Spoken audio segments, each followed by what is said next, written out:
Hi, Mark here from the Tangibound Podcast Network and host of the flagship show, the Tangibound Podcast.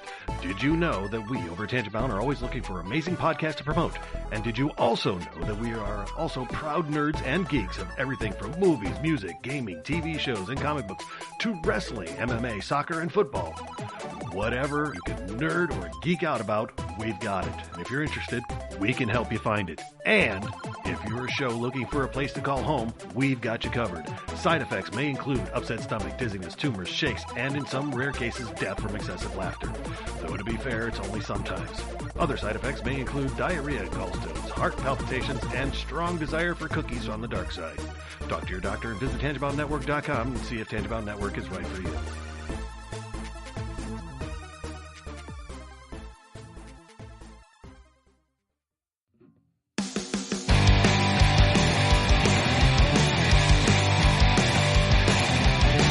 Sucks to the last drop. Are you gonna blow your head off? Take good aim and don't forget to duck. Life sucks every Monday and all the way to Sunday, but I wouldn't have it any other way. I don't care how you're doing, what's up or how's it hanging. I'd like to buy this world one last drink. Life sucks all of the time. Stick it up your sunshine, and then you'll see the clouds every day. And then you'll see the clouds every day. And then you'll see the clouds every day.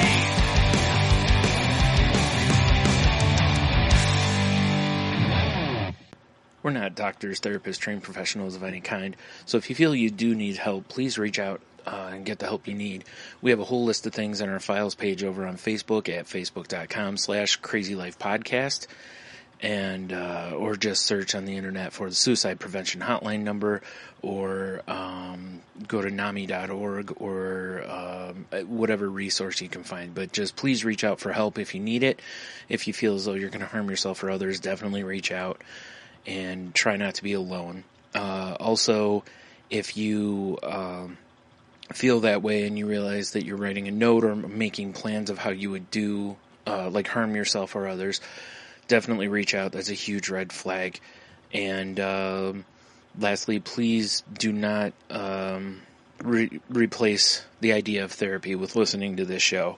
Again, if you need help, please reach out and get the help that you need, or contact us. We can try to help you find the help that you need. Hey everybody, welcome to a new episode of The Crazy Life. No Jen this week, so you're stuck with me and Henno. I'm Brian, by the way. I'm Henno, by the way. Yeah. So you're stuck with us this week, so yep. Yeah, whatever. Yeah, see a trombone, right? Yeah. Oh, man. Yep. Sad trombone. Mm-hmm. Oh, man. So sad for us. Yeah? Jen just leaves us all the time. I know, right? And she'll never hear this. One of these times she will. You know, it'll just... Someday. Someday she'll just be like, you know what, I'm going to listen. And it'll be the one where, like, we tear her apart. You know. Nah, not really. I'm just kidding. It'll be funny if she ever does listen, though. But, it's all right. We'll know. True. I think we'll know. Yeah, I think you're right. We do manage to throw in some little Yeah. Little something. Yeah. We usually do. That's what we do. I mean, I do the same thing to Tony when he's not on, those couple times he wasn't on Salty Language. That's it. 'Cause you gotta get something in there just to be sure. Mm-hmm. Well, that's what friends do, Yeah. Take cheap shots at each other. Exactly. And see if they notice. Yeah. That'll teach you to not listen. Yep. So welcome to everybody who's listening. Thanks for those who are returning to listen to the show, and welcome to all the new folk. Yeah, if you're new, thanks for joining us. Yeah, go join our Facebook group. Facebook.com/thecrazylife. Or is it Crazy Life? Dang it. I already messed it up. We're off to a roaring start. Just killing it. Yeah. Oh, well. Put it all. Good stuff. It's Crazy Life Podcast. That's what it is. Facebook.com/groups/Crazy Life Podcast. Yeah, I don't think I said groups either. Whew. Anyway, moving on. So how was your week, Kenno? Pretty good week. Yeah. Yeah. Other than I'm a little under the weather, had a visitor over the weekend who, like, you gotta love it when you get a friend visits and like, I'm not feeling good. Great. Right. Thanks for coming out. Yeah. It's like, why are you here then? Like, go away. But I was very happy. We had a great time. And then the best part is Sharon gets home on Sunday and she texted me, that she slept because she was, I had to get her a hotel room the night on Saturday night, and so she's like, I'm like, where are you at? And she's like, I'm in Twin Falls. I slept in. I'm not feeling well, and it's just like, okay. So she gets home, and I get home, and she's out walking the dogs, and she comes back in with the dogs, and at some point I go into her bedroom, and she's, I was like, oh, I'm going to go to the grocery store. What can I get for you? And in between trying to tell me what she wants, it was just like that. When you start coughing so hard, it doubles you over. Yeah. Like it was that level of coughing. And I'm just sitting there with a pen, like, okay, what's next on more coughing fit? I'm like, man, this room is just a giant germ factory and I am swimming in it right now. Yep. Just give me some more. Just give me some more. That's what marriage is about. My immune system is already so powerful. I was like, oh, Lord. So when I woke up and I wasn't quite feeling it today, I was like, gee, no wonder. Right.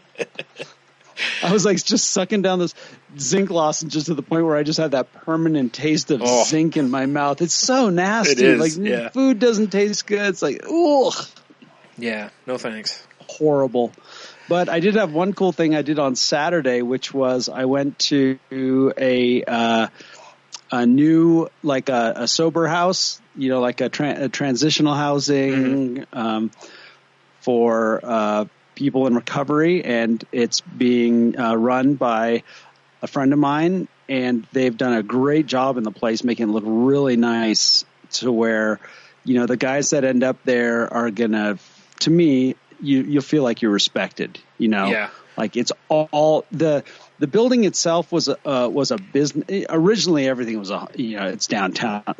Originally it was a home. Mm-hmm. Then it got converted into a business, and then somebody, made it into a home again. So it's got all these different rooms in it, and it's set up. It's just perfect. It's just perfect for what it was. And they did it all up, and so when I showed up on Saturday, they had done like the Friday night IKEA assembly party. Where it was like you just see those vague photo instructions. Just Allen wrenches everywhere. Yeah, exactly. And what looks like cave drawings. Yeah. And so they put all this stuff together, and for my thing was to set up the computer and set up their network so that they had separate accounts for admins and and this and that, and just get it all the software installed, and I don't think they expected me to do it, but it was the type of service that I was going to do for them. What I wanted to do is I wanted them to, because they're gonna have people there on their own devices doing work. People might have their own laptops. They have this computer. But at any rate, someone needs to be able to maybe print out a resume or whatever it is. And I wanted them to, like, everything was named the same, like the network. This is what the network is. Oh, okay. If you need to print something, you're not looking for the H, what's our printer? There's like 8 printers around us, Yeah. No, I wanted to name the printer. I remember those days, like when you'd go to print something and there'd be like 7 icons and you're like, I only have one printer. Like, just because they would just have the drivers in there, Like, which one is it again? You have to get up and go to your printer to look. And think about it. You got a house full of people. As soon as you click on Wi-Fi, if anyone's got their their hot, whatever it is, spot can, you could literally have a listing of everybody's phones. Yeah. Plus, all the neighbors' printers, Wi-Fi printers. Right. Right. So, but it was cool. Like, so then it was like 4 hours later, I finally, I get, I'm like, okay, everything's up and running good enough, I get up, and by now all the beds have been unpacked, all the mattresses pulled out of the plastic, everything's, the beds are made. I mean, it was awesome. It was so good. So nice. That felt really good. And I'm getting paid. That was the one thing is, this is a legit organization. I told them right off the bat, this is what I'm going to charge you per hour. I'm going to give you an invoice. I got my own business account. You write me a check. We'll do this. I'm charging a reasonable price where I feel like, like I'm giving them a good deal. Mm-hmm. And yet I'm respecting myself, right, and not giving away my time, which is something I'm trying to work on. Right. Not give away my time and my talents, Sure. That good thing. So, that felt really good. And, it looked really neat. So I went by there today cause it's weird how I don't know how people can do that stuff for a living because my brain just started to hurt after a while. Yeah. And I knew I was going to forget stuff. I got home and I'm like, oh yeah, they probably need Adobe, Flash, Java. Yeah. Oh, I should probably do a remote login. Oh yeah. Yeah. All that stuff. So, but I did that. And it was kind of a bummer because I was like, well, okay, I'm going to work out today, after I got off work, and I was like, no, I'm not gonna. Not feeling good. Yeah. Well, if you start coughing like Sharon did, you'll get a core workout at least. Oh, jeez. You feel bad for him, and on the other hand, you're like, can I leave the room now? Yeah. I'm gonna keep talking to you, but I'm gonna shut the door. Exactly. You just yell what you want. Yeah. And don't mind the smoke. I'm just going to set a fire outside. Just going to make sure everything's... That's funny. Yeah. One thing we did is we went to the open enrollment for the Affordable Care Act started. Yeah. And we, went to go talk to the insurance lady. And, when you're like, wow, we'd be financially better off if we got divorced. Huh. That sucks. Funny, isn't it? That sucks. That's literally a legitimate conversation. I've run into that quite a few times, but it's because of living with my mom. Because they go, oh, she has whatever, and she has more money coming in, household income, right? Yep. And it's like, yeah, but let me show you her expenses and stuff. It's like, yeah, she doesn't have money to be giving me for this and that, and it's like, so, it's I don't know, it's like I'm not on financial assistance or what do you call it here? I forgot, but food stamps. I can't remember what it's called here. Oh, it's anyway. I'm not on that, but I the counselor that I had at one point, she applied, she submitted stuff for me to do it. And because it was just kind of part of the process of doing the other stuff too. So when I was going for the healthcare. Yeah. And it was I qualified for $12 a month in food stamps. So I just said 12. Yeah. So I just said, nah, we're okay. Yeah. Cause it's just, no. It's not, yeah. Wow. We don't need it anyway. Even if they had offered more, I probably would have been like, no, because we don't, that is one spot that, is taken care of. But it's yeah. But I've run into it on a few other times that because of that, I got declined for something. And it's yeah, but it's just when you're fresh out of high school and you go to apply for student loans sometimes, or some of the loans or whatever, and they're like, oh, your parents make, or for grants or whatever, and your parents make too much money, you can't get this loan, or what. It's oh, okay, well, my parents aren't giving me any of that money, so it really doesn't matter what they, I'm 18, so I don't understand why that matters, but, Yeah. Yeah. It's just, and I'm, other people, like a lot of my coworkers have the worst decisions where they, because of their kids and stuff like that, they're actually eligible for Medicaid. But they're doing that juggle of where it's like, well, I need to not make this much money in order to keep my Medicaid. If I do get a raise, it's like they will literally, oh, we're going to give you $1 raise. No, thank you. Yeah. Like unless you give me a $4 raise, because you're gonna $1 raise me out of Medicaid, but I still can't afford to buy, to provide my own health insurance unless you give me $3 more an hour. And especially somebody that's got a family.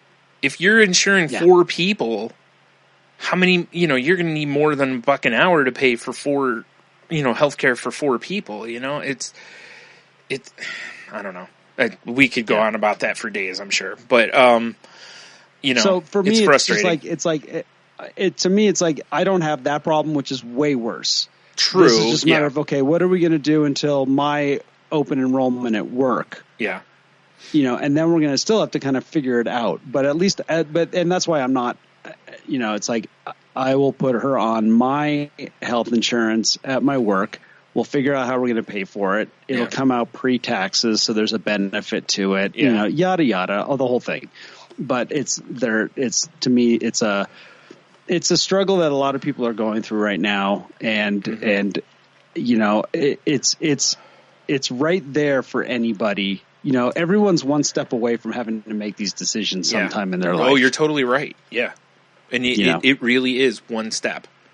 Yeah. And that's why I am very, very, from the beginning, like I had if you went back on my very political Facebook feed all the way back to when the Affordable Care Act was being argued, I had some very strong opinions about it. And it had to do with procedural things and how much time it was being debated and how much was being put in. And, now the whole idea of a bill being railroaded through is nothing compared. I mean, the Affordable Care Act looks like they took their luxurious time with that compared to what Congress did with this tax bill. Yeah. But, back then that was my big thing was like, we're really shoving this thing through without reading what's really in it and yada, yada, blah, blah, blah. Yeah. But like with most things, once you can put a face on this, and for me, it was Sharon when I met her, and she had no health insurance, and now she was going to have health insurance. Like you having the opportunity of expanded Medicaid. Yeah. That kind of a thing. And once I could put faces to it, it changed my attitude on it completely. And so one of the things that we get to vote on tomorrow is expanded Medicaid for Idaho. Oh, they put that on the ballot, huh? We had to do an initiative because the lawmakers here would not even put it on there. Okay, well that's like in Michigan we didn't get to choose. That was chosen by the governor. So yeah, and that was and thank goodness one of the few things Rick Snyder did right. Yeah, our governor wouldn't do it. The legislature wouldn't do it. So initiative.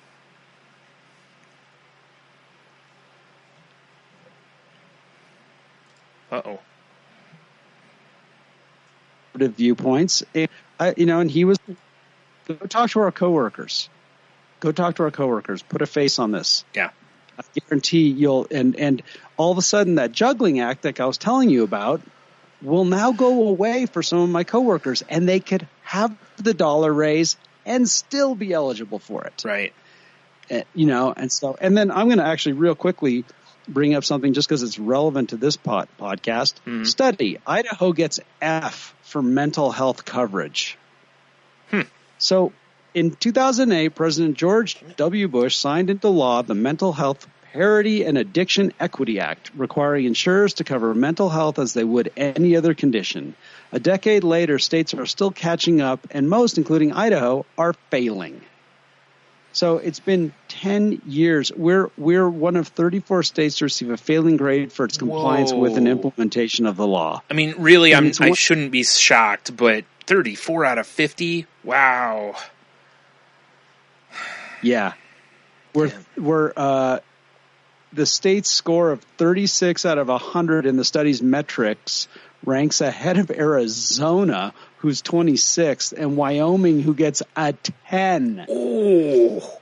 So federal law requires insurers to cover illnesses of the brain, such as addiction or depression, no more restrictively than they cover illnesses elsewhere in the body, such as cancer or cardiac issues. Idaho has one law on the books referencing mental health parity, according to the study. It's limited to state government employees and their families. And it only ensures equitable and commensurate coverage for 7 behavioral health disorders. 7. Wow. And does not cover treatment for addiction. Which is a terrible idea. Yeah. That is the only law we have that benefits and government employees only. Right. State well, make sure you take care of yourself first, right? You know? And then the rest of it. And I was like, it's the one, and I've talked about it on here so many times, but it's the one bummer about this place. Mm-hmm. You know, yes, I get to go to the DMV and register my vehicle for 2 years for $85. Yeah. That's amazing. Yeah. However, if somebody has a serious addiction or alcohol issue, there's nowhere to go. Yeah. There's nowhere to the emergency room. That's it. Yeah. And at least mental health stuff, there's like amazing private practices out here that will, you know, pro bono you as much as they can because they don't want to see anybody kill themselves. Right. But after that, you still got to come up with some money. Oh, yeah, totally. It's just like, it bums me out. And you know, and then I have a friend that's in Oregon, totally different deal. Totally different deal. They got some amazing affordable, addiction, you know, alcoholism and mental health treatments available to people at very reasonable rates. Yeah. And, you know, so, but, you know, you pay for it. You're going to pay for it somewhere. And I'm at this point where it's like, I'd rather pay for it. Yeah. Anywho, soapbox off to the side. No, how was your week? It's, you know, it's unfortunate. Like, I mean, obviously, no matter when we put the show out, this weekend, whatever, like, we can't be like, hey, make sure you go vote. I mean, we can if people are registered. If they listen to this Tuesday morning, it's like, go vote. But if, you know, you can't register at this point, so, you know, but, you know. We can, same day registration. Oh, can you? I don't know. Well, maybe you can here too. I don't know. I've never looked into it because I've never had to. So, yeah. So, anyways, yeah, it's just it's important stuff. You know, I know a lot of people feel my vote doesn't count or whatever. And like I told Henno, I'm not going to tell you how to vote. That's not my place. But, you know, just research it and vote. I'll tell you one way I did vote. And I rarely do this, but it was needed. So for the gubernatorial primary, Raul Labrador, who is one of our I don't think he's a congressman, decided to, he's not a senator. He's a congressman. He decided to run for, U.S. Congressman, decided to run for governor, came out and said, no matter what the people vote with regard to expanded Medicaid, he would sue to knock it down. He just came out and said that, right? He does know that didn't work in other states, right? It doesn't, just the whole idea that he's like, I will do everything in my power, regardless of what the people choose, to blow this thing down. And so I actually voted on the Republican ticket because I'm registered now as an independent, and they let you choose. You know, do you want the Democrat or the? I'm like, give me the Republican one so I could vote for anybody but that guy. Well, yeah, I mean, and I rarely do that protest vote kind of stuff, but it was a necessity, and he lost. And he's at home now. Yeah. Where he belongs. Well, and that's the thing, is he shot himself in the foot with that. Because that's really weird.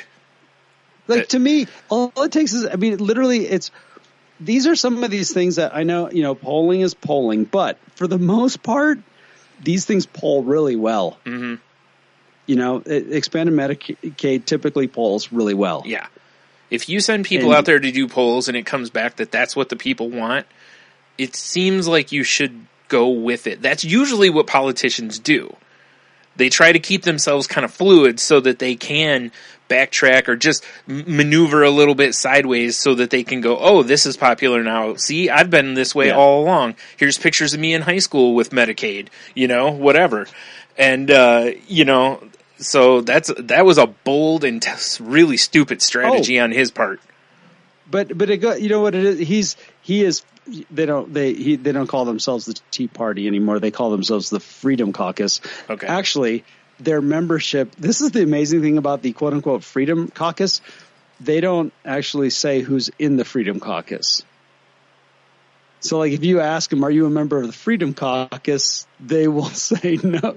Like, literally, it's almost like a secret organization, which just makes me laugh. I kind of like this idea now. Like, their national convention is, like held in some, I don't know, lair somewhere or whatever.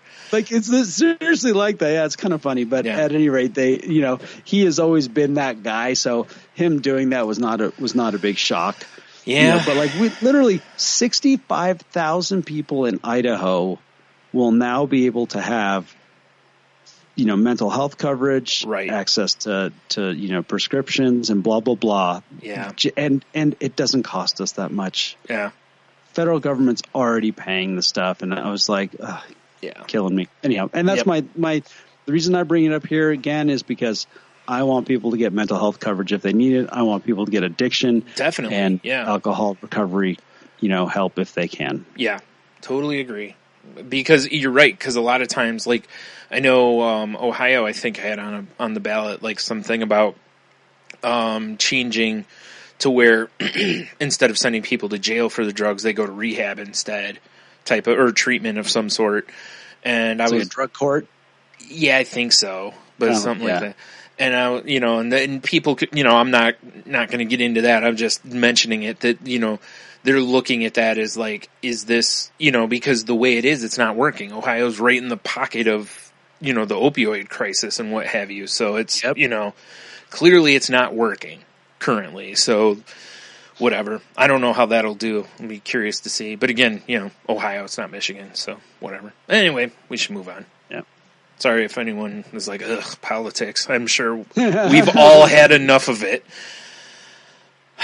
One more day. I know. Weren't we just talking about it like before we started podcasting? Yeah. Here I go again. Yep. I'm sorry. Way to go, Hanno. What did I do this week? Well, this week I had, I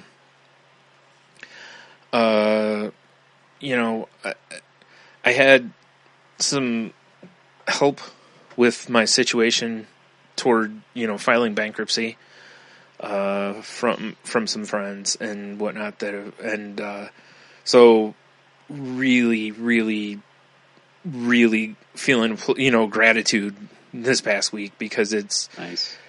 That just feels like such a weight, that I want to get off of me and stuff. So it's, that has made it easier to sleep, so there's that. That's obviously positive.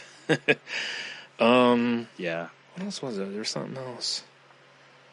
I can't remember what else I was going to say. Well, shoot. Oh, this is, this Thursday will be week 2 of me giving myself my testosterone. So we'll see if it goes better this time, Yeah. A little smoother. I had to go get more needles today. Or syringes, needles is what I need, but, so I go to the pharmacy and I'm like, hey, I just need like 2 needles. And the woman's like, I can't just sell you needles. She's like, I have to put them through like a prescription. And I was like, okay, so I walk around for a little bit and I come back up and, they're like $3 or whatever. It's no big deal. And it's just kind of weird to me in a way because I'm like, I understand the whole not wanting to put needles out there, right? But on the other hand, I'm like, in my head, it's always rang similar to the whole condom thing, Like, I'd rather have people being safe and using clean needles than using dirty needles over and over and potentially spreading disease, But whatever, But, policies are policies. Whether it's, I don't know if I'm assuming that's a state type policy or something like that. I don't know. But, whatever. So I got those and, I looked and I was like, oh, I actually do have a prescription for those. It's so weird. Like, it makes sense because, your doctors can write you prescription for pretty, any medical supply, basically. Like even a wrist brace or something. So it's just kind of weird seeing that on those because, what they are. But, yeah. But, boy, I'll tell you what, if I didn't know better today was a good test of my patience because, again, I'm still in that depression cycle that I've been in.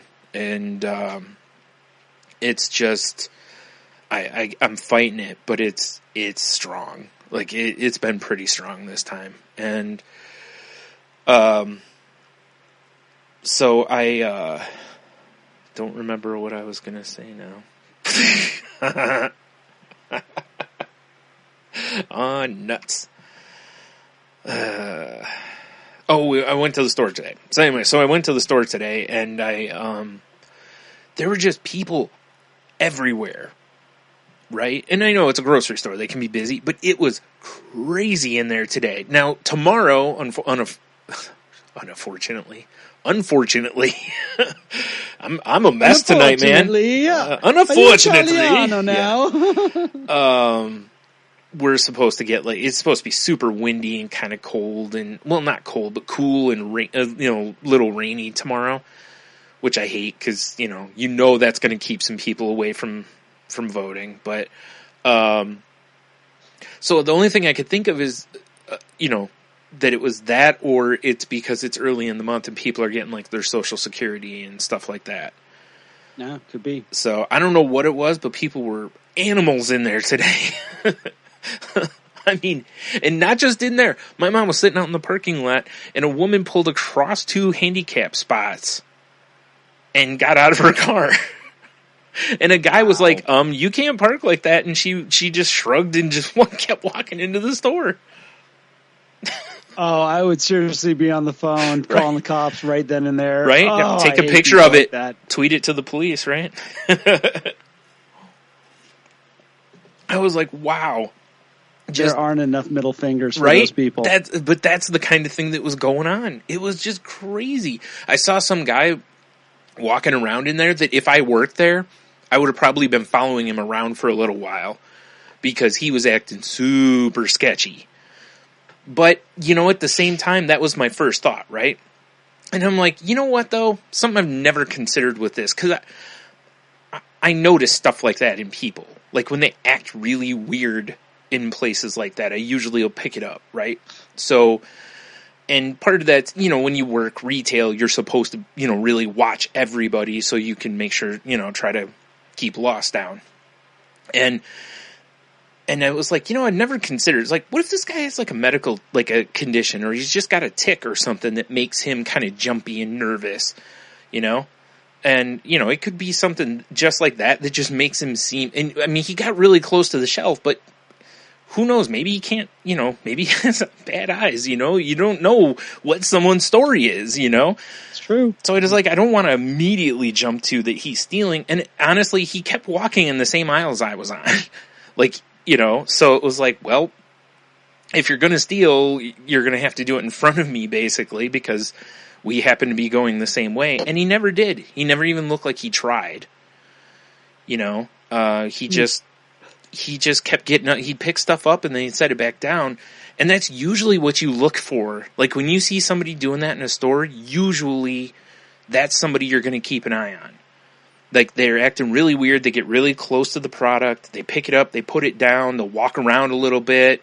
That usually is because they'll walk around with it until they think they can't be seen, and then they'll tuck it wherever they're going to, So, but like I said, I never saw anything. It's like, well, I don't have any reason to report this guy to an employee or anything because I didn't see him do anything wrong. So, they probably got robbed blind, and, I'm at fault, so... Kind of like in Spider-Man, when he lets the robber by, Yeah. No, but it was interesting because, like I said, that first instinct of mine was that guy's going to steal something, Yeah, so it's just kind of funny. I mean, odds are he probably was going to try to steal something. Because he was doing the look back and forth, and, he was doing all the things that you're taught to look for in someone who's a shoplifter.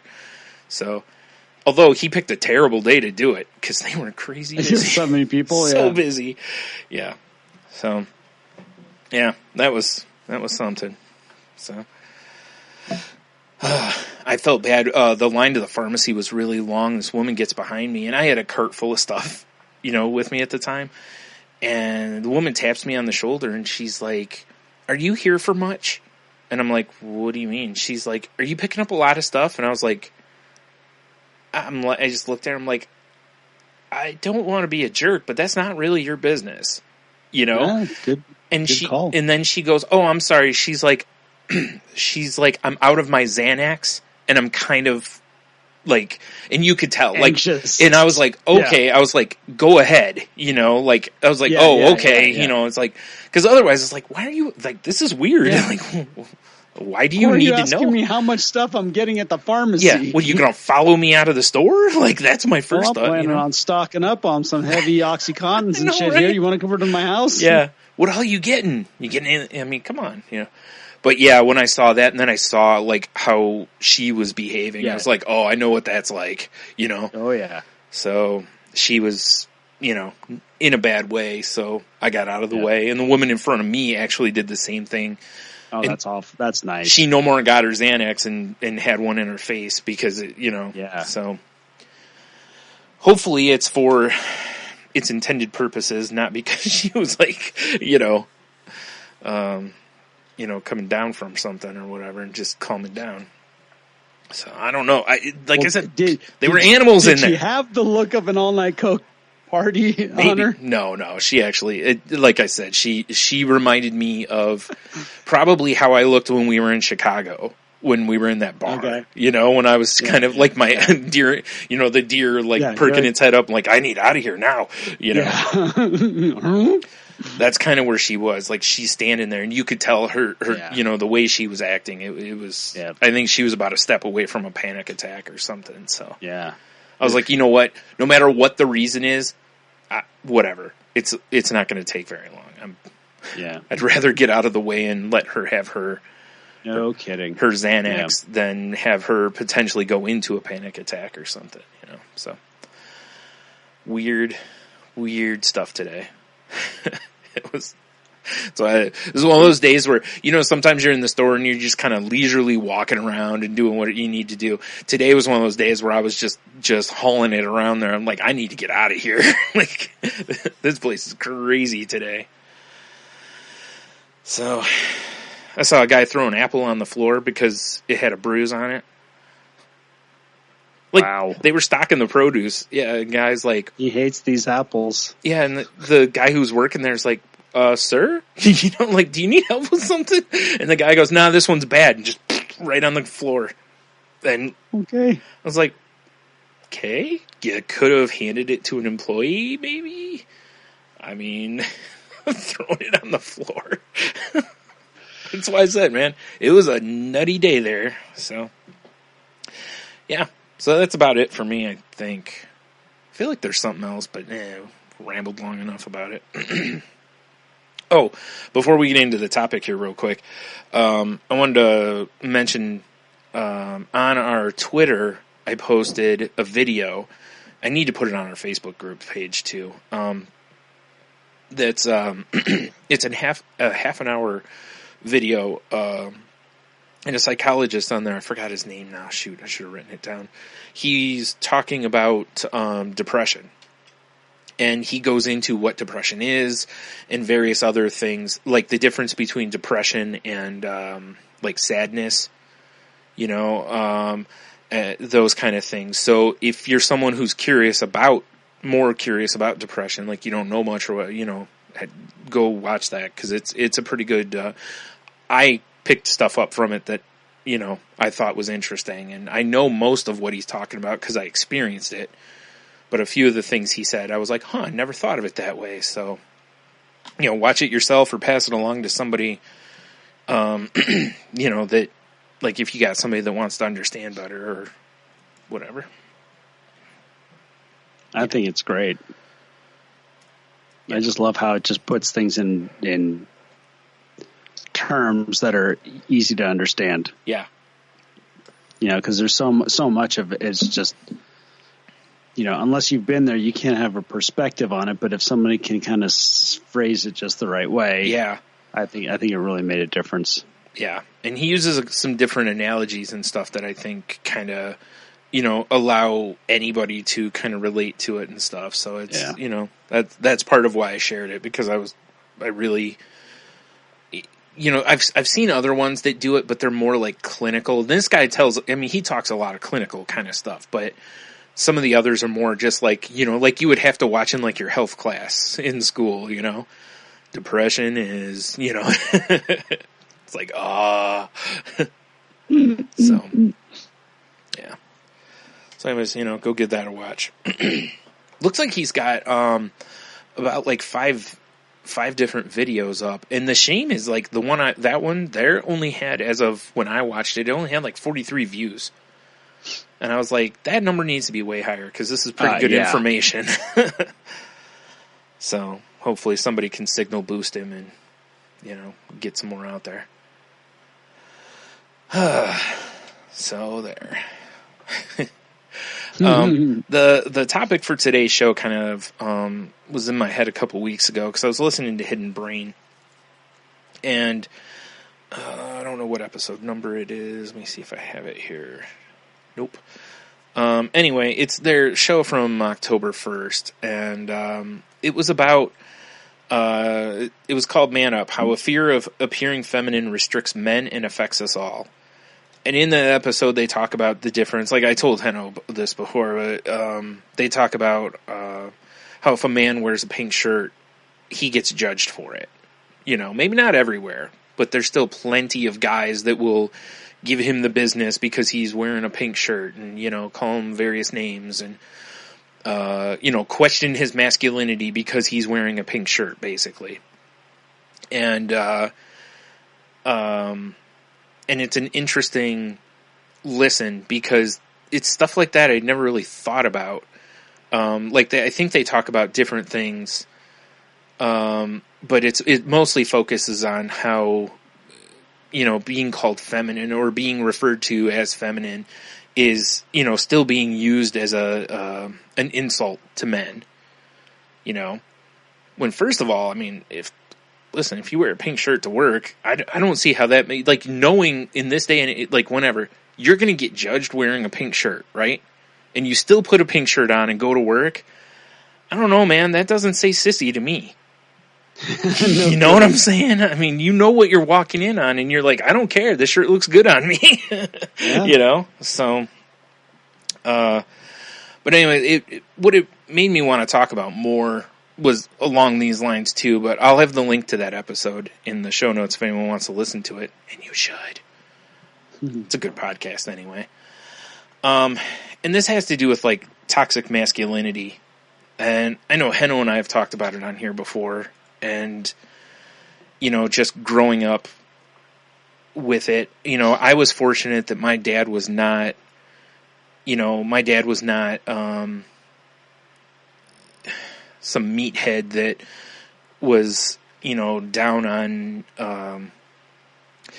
or was the type to call me, sissy or call me any other names or whatever, or, use homophobic language. He never was that guy. My dad was pretty much a, do whatever makes you happy. Literally, I was raised by a mom and a dad that, my favorite picture of them is my dad wearing one of my mom's dresses sitting on her lap. So, they were pretty, open-minded about whatever, it's and it was just why would you make fun of somebody for wearing a shirt or whatever? It's just stupid. So, but I know plenty of people who weren't raised in that kind of environment, where if they didn't go out for sports, they were a sissy. If they didn't this, they were a sissy. I'm just using sissy because it's the nicest of the terms. So, what about you, Henno? Did you come up I had none. Yeah. And mainly, I think a lot of it is because I grew up in a household that, my mother is a strong, opinionated, and not afraid to express herself woman. And I had a sister. Right. And, my dad tended to be more quiet and, kind of a little workaholic. Yep. But Sounds pretty similar to what I had. Yep. Yeah, so I had none of that, you know. It's like I've always considered it as like I grew up around women. Yeah. And the influence of women in my life, and to the positive, absolutely to the positive. Oh, definitely. You know, never. Yeah, and and any sort of, and I think a lot of it's cultural. Even though, like if we were actually in Estonia, I don't know. You know, I when I went to Estonia the first time and visited, and I went and visited with one of my cousins, it was like very much gender role. And traditional gender roles. Oh, okay. However, the women that, you know, were the whatever you call them, role models or figures. Yeah. There was no one was a second class citizen. No one was less than. You know, my family had a land up in Mendocino County. It was 160 acres, and it was share held by a bunch of Estonian families. And when they had their, you know, quote unquote meetings, it was husbands and wives, men and women all together. Nobody was more than, nobody was less than. Everyone shared their opinions, that kind of thing. So I grew up around this. Yeah. You know what I think has shaped who I am today. Right. Like you said before, definitely, you know, for the better. Yeah, absolutely. Yeah, totally positive role models when it comes to that. And you know, never saw any outright abuse. Never saw any, you know, any type of behavior like that. And especially, I also was lucky to go to a private school. Mm-hmm. And that was a Catholic school, even though I'm not Catholic. And again, and so there's certain standards of conduct there that were way different than a public school. Right. So, yeah.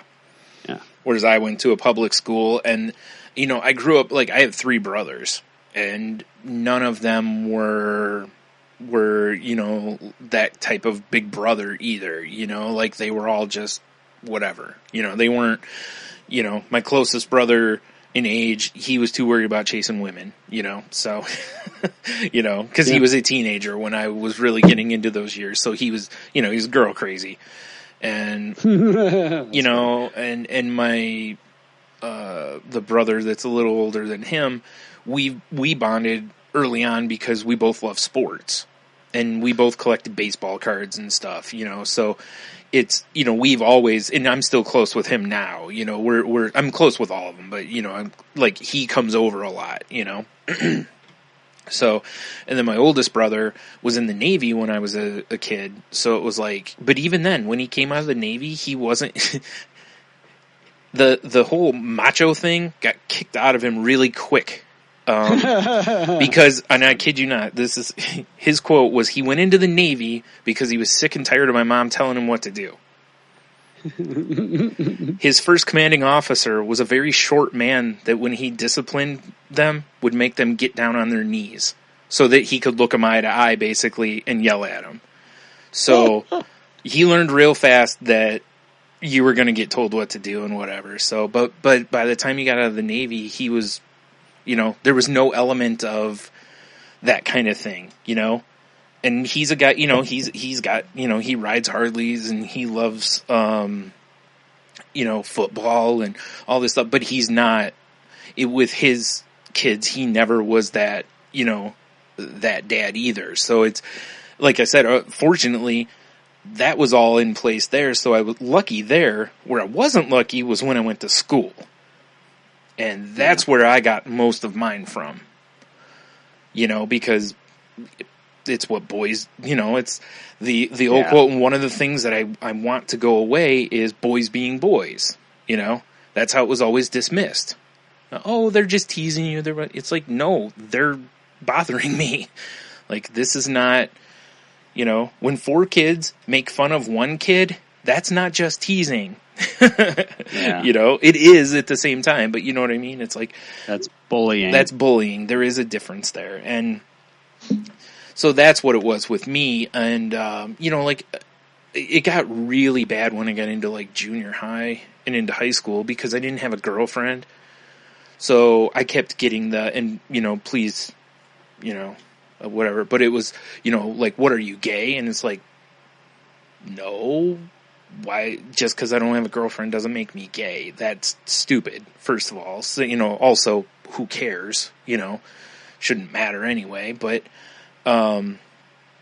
that's what happened was, and the thing was, it's like, I had nothing, like, if I were gay, I would have been fine with it, Yeah.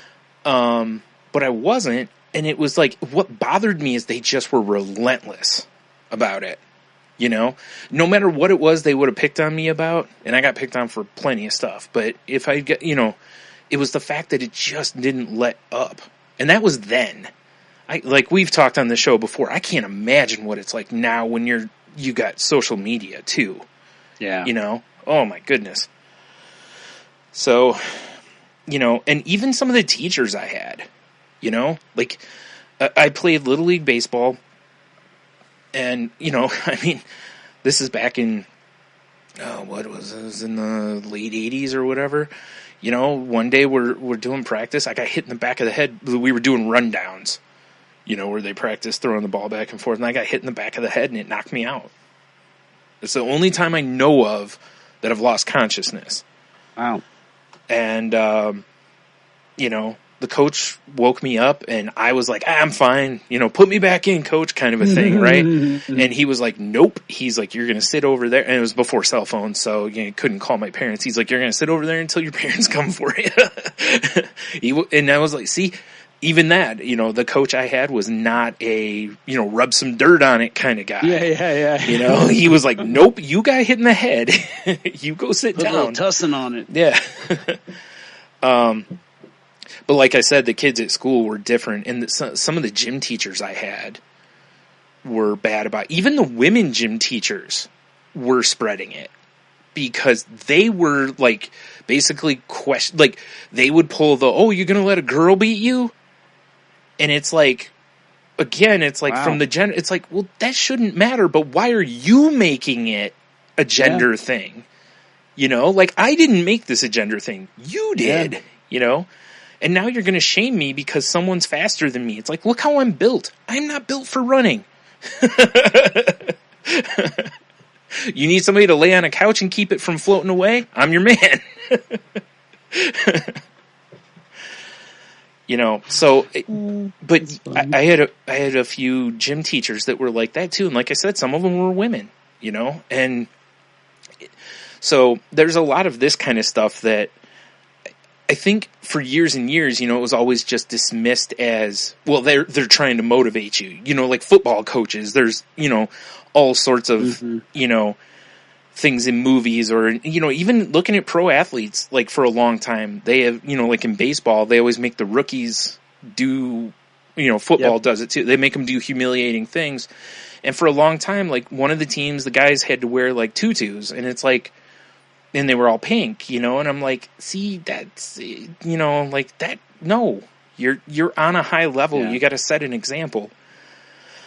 But it really messed me up because I felt so isolated from all the teasing and stuff that I got that way. Like I said, if I didn't wear, whatever, I didn't want to get into a fight, I didn't want to play sports at recess or whatever it was, then I was called whatever, and it manifested itself late in junior high and early in high school, and that's where my depression really showed up. And it was because I was so isolated because I'd been run down so much, I had no self-confidence left, basically. And at that point, I was just like, who cares?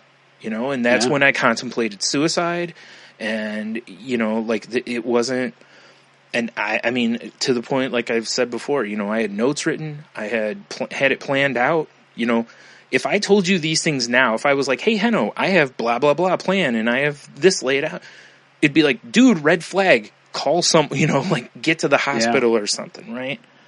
Back then, nobody knew because I hid it. And the reason I hid it, the perception of boys aren't supposed to show feelings, Exactly. So now you're allowed anger, Yeah, right. And laughter. Yeah, that's it. That's it. Outside of those two, those are your only emotions. Yeah. Now, I will say this. In my life, like in my dad's life, you know, when he was alive and I'm alive, I think I saw him cry 3 times, you know?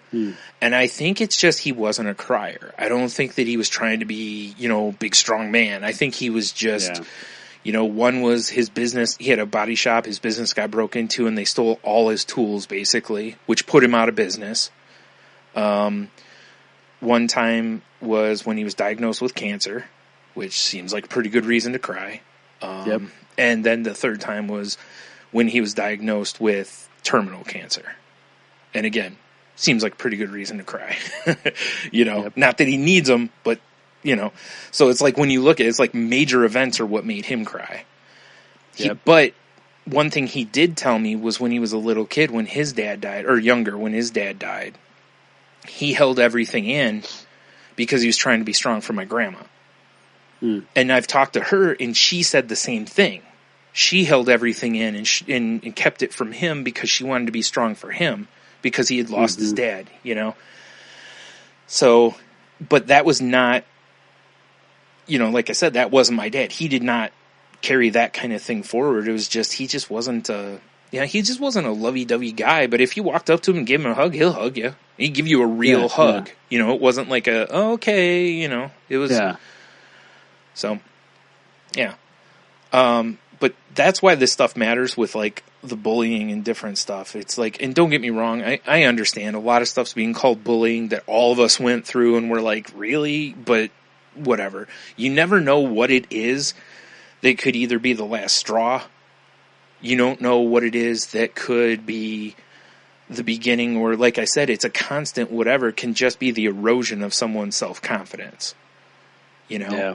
And, listen, I'm going to therapy and I'm still working on my self-confidence. I'm 40. This was in high school. Yeah.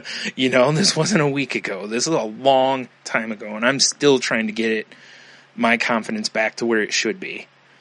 So, you know, but like I said, I got to a point where I didn't feel like I could go to teachers because they didn't believe me, you know, or basically I got told, suck it up, or as, you know, the NPR show was called, you know, man up, basically. Man up, yeah. And it's just boys being boys, you know, which you talk about the Vegas thing for allowing boys to just do whatever they want is, you know, going around and punching a girl in the arm because they like her. Oh, it's just boys being boys. No, that's assault. You know, like, that's not okay. But anyway, so I have this article here. Oddly enough, it's from a website called The Book of Man, actually. And I've noticed there's a few websites like this out that I actually will look at now, and they're not about, like, you know, again, they're not like, oh, let's keep being Neanderthals. You know, they're very much like, no, this is how to be a well-rounded person, you know? Yeah. Which is what it should be, because too many men are holding this in instead of talking about things, you know, like they won't go to therapy, they, you know, won't talk to their significant other, or if their kids come to them, they're real awkward about it because they're, you know, that's not what they do. And, you know, it's sad. You know, these things need to go away because holding stuff inside is so bad for us. You know, if I had been able to get in therapy back when I was in, like, junior high school, I'd probably be, I don't know if I'd be okay now, but, you know, it would have definitely helped me then, you know? Yeah, I know, like, for myself, like, I definitely didn't have that, I didn't have great, I've always been comfortable at expressing myself because I think I spent so much time with my mother.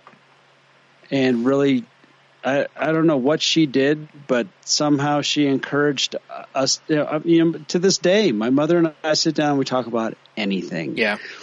My dad, no, it's like a lot of my experiences are very similar to yours in that regard, where it's just like there's certain things you just don't talk about that stuff. And I was picked on when I was a kid a couple times really hard, and it made a lasting impression, right? Yeah. And so, but did I ever talk to anyone about it? Of course not. Never told anyone about it. Right. I never shared that. It was something I was afraid of, and like you said that, would I have done therapy? Probably not, because that would have been the 80s, which different. Even me, I would have been in the early 90s, and I probably would have. So yeah. But still, it's like there are some tools and skills that would have been nice to have earlier on, because it did affect me later in life in some ways. Right. And not knowing how to process that. I've been that. able to get over it now. Yeah, exactly. What's that? I said not having the tools to be able to properly process that. As a teenager, you got enough stuff going on. You don't need the extra stuff. But you can't. Oh, I know. I couldn't process that stuff because, how? Yeah. Who am I going to talk to? The only kids that talk to me are the ones picking on me. I was pretty much, I had friends. I'm not saying I didn't, but. It was a great choice. No, exactly. Yeah. But it just wasn't like that. You know what? It's not exactly like all your friends come running up to you to defend you when you're getting picked on. Because most of my friends got picked on too. Yeah, exactly. Yeah. Yeah. And it's, like in our own world, we were cool. We were like Bart and Milhouse, we're totally cool. To everyone else, they're like nerds, Yeah. I mean, literally, that's, because I wore glasses. And for those of you who are young, back then it wasn't cool to wear glasses. We actually got picked on because of it. Oh, I'm so glad I didn't have that experience. Jeez. So awful. That's why a lot of times I was very fortunate in the fact that I don't have to wear mine. They just help. Yeah. My left eye's not good, but my right eye's really good. So I can still read a chalkboard and all that kind of stuff. So a lot of times I'd get to school and I'd take my glasses off because, they have the desks that would lift up. I'd take them off and put my glasses in there because I didn't want to be picked on. It's like, I'm not wearing glasses because I got, it's like stupid stuff. I know a lot of kids go through that, Yeah.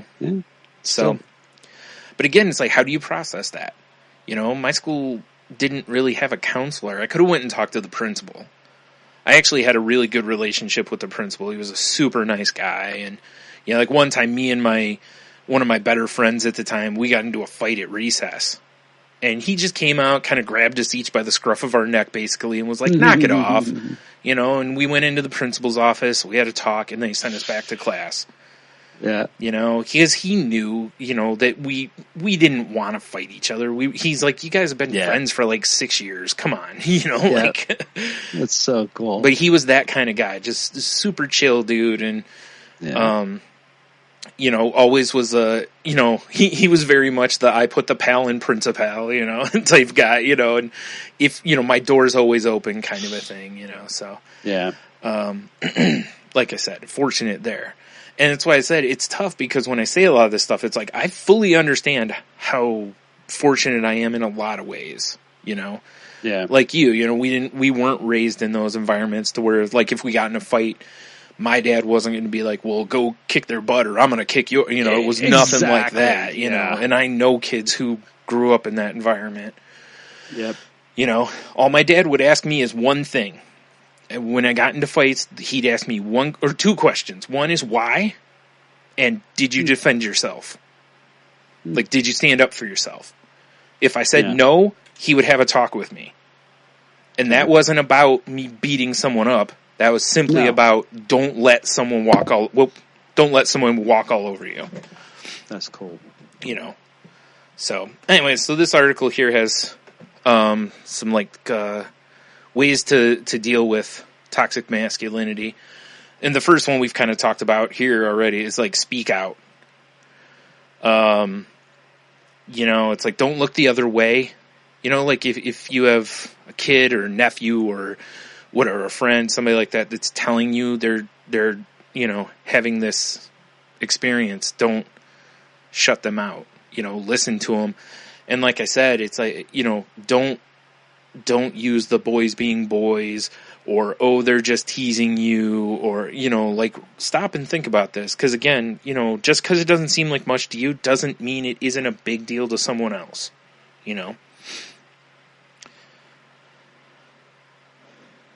One of the things with the speak out that I think is the most important thing is this whole idea of, and we kind of touched on this, if somebody is speaking in a way that is demeaning to any other human being, not because of what they've done, but just purely because of who they are or what they go through. Yeah. Knock that stuff down immediately. And this article states it quite strongly that we have a response. If we want to see an end to this stuff, the minute that you start having any male figure acting in a objectifying women, trying to, get all the guys together in a way where they're being demeaning towards somebody else, and it doesn't even have to be women. No. It can be anything. This doesn't have to be. It doesn't have to be about another. It can be about another a guy. It just, if it's look, we all gossip. We all talk about our experiences with people. We all talk about the people that annoy us, but I think we all know the difference about when somebody is being objectifying, when somebody is being a bully, when somebody is trying to get other people onto their side. Yeah. Because they're just, I have no other better term than you're just a douche. Yeah. Like it's something. Yeah. It's just to just, prop your ego is what it becomes. And that, and that's not right. Don't build yourself up by tearing others down. That's just, that's just a good life rule anyway. Just don't be a jerk. Yeah. That's basically all it is. Just being a jerk. Somebody's a little emotional. Oh, she's crazy, or he's crazy, or whatever. Or like, this whole thing. Like, what do you want?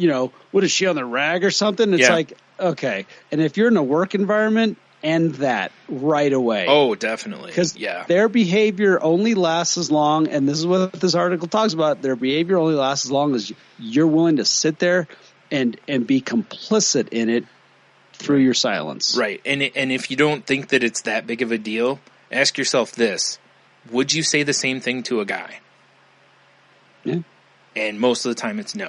And if that's the case, now, figure that one out. It's, you're on the wrong side on that one. Yeah. Because, and I'm not saying that just because you would say it to both that it's okay, but it's the fact that if you'll only say that to women, that, you are attempting to put them down. No matter what you think you're saying, you are using their, feminine, or not feminism, but you're using, the toxic masculinity way of approaching it. You're trying to put someone under your thumb or make them less than. Yep. Which that's another reason why a lot of this stuff needs to end, is because also by, picking on somebody who wears a pink shirt or calling them a girl or whatever, doing all these other things. I mean, aside from the whole gender issues that people have, and that's its own thing, like there's plenty in there to get into. Yeah. But when you start doing that, you're making it sound like it's a bad thing to be female, and that's not true. Like Heno, you said, you were brought up by a strong, independent, opinionated woman. So was I. My grandma was the type, she used to go into the bar that my grandpa drank in. And my grandma's in every Sunday at church, does stuff for the church all week long.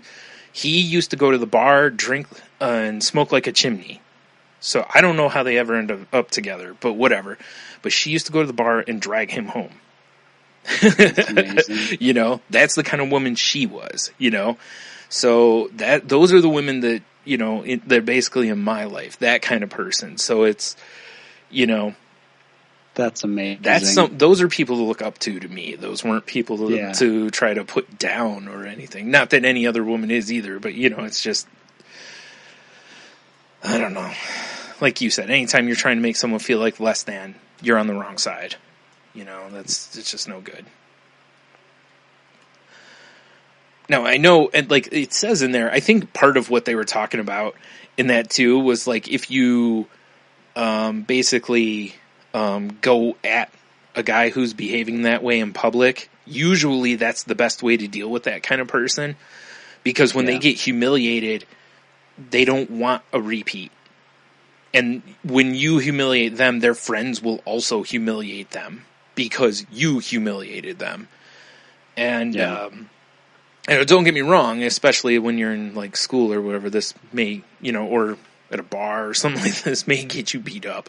But so don't do that. But like Heno said, don't just look the other way, Use your judgment, timing is everything, all that, yes. Classic stuff. Yeah, for definitely. Sure. But I think this is kind of assuming that you're not you're not in a room full of strangers. You're around people that you already know. I'd hope so. Yeah. So yeah. The next one on here is kill the work in excess, no excuses culture. Basically saying that that a man must work at all times and never take time for their family, or he's not a good employee. And honestly, along with that goes the whole, if a man doesn't work and his wife does or whatever, that he's less of a man for it. Or, I think or if he's the stay-at-home dad and she works, there's no lesser than in those environments either. Those are all fine things. And for a long time that would be put up with. People would, how many guys do you know that would lose their job, their wife works, and they feel like garbage because the wife makes more money than them? Why? Yeah. You're on the same team. To me, I'd just be like, hey, look, if you're both, or if you're both working, making money, cool. The team's making more money. That's great. So that gets into a whole, Now, I will say this. My dad kind of fit... There's some therapy there. Oh, right? Yeah. My dad kind of fit into this one with the work in excess.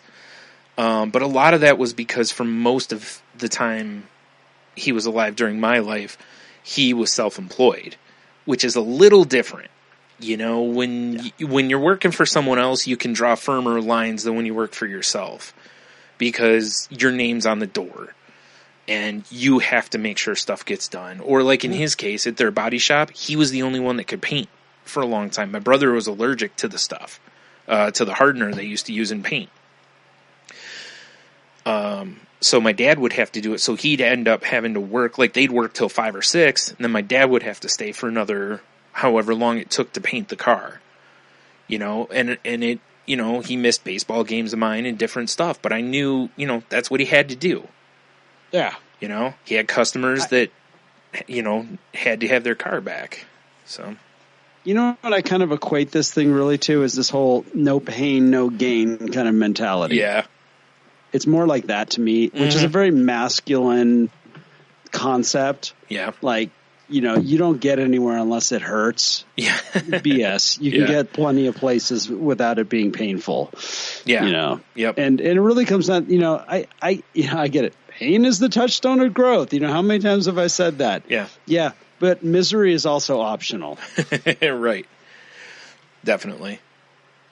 Also there's a great point here that's talking about toxic bosses.